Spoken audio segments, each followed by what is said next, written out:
জীবনের প্রত্যেকটা মুহূর্তে শুধুই স্মাইল করো। জীবন তোমাকে ভেঙে গুঁড়িয়ে দিয়েছে, স্মাইল করো। তোমার শরীরের সব হাড়গুলো ভেঙে গেছে, খুব যন্ত্রণা হচ্ছে, স্মাইল করো। যখন তুমি শুনবে যে তোমার ক্যান্সার হয়েছে, তখন তুমি স্মাইল করবে।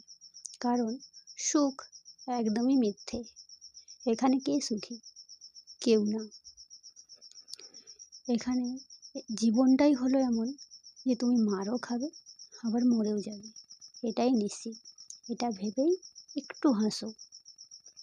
এখান থেকে কেউ বেঁচে ফিরতে পারবে না।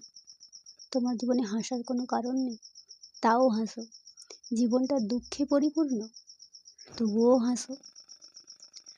কারণ এই স্মাইলেই একমাত্র মৃত্যু হেরে যায়। তা না হলে মৃত্যুকে তুমি কখনোই হারাতে পারবে না। মানুষের জন্মই হলো দুঃখে পরিপূর্ণ আর মানসিক চাপের হয়। তাই জিততে কখনোই পারবে না, হেরেই যাবে। এই হেরে যাওয়াতেই হাসো। সেই স্মাইলেই একমাত্র তুমি জিত দেখতে পাবে। তা না হলে জিত কখনোই আসবে না।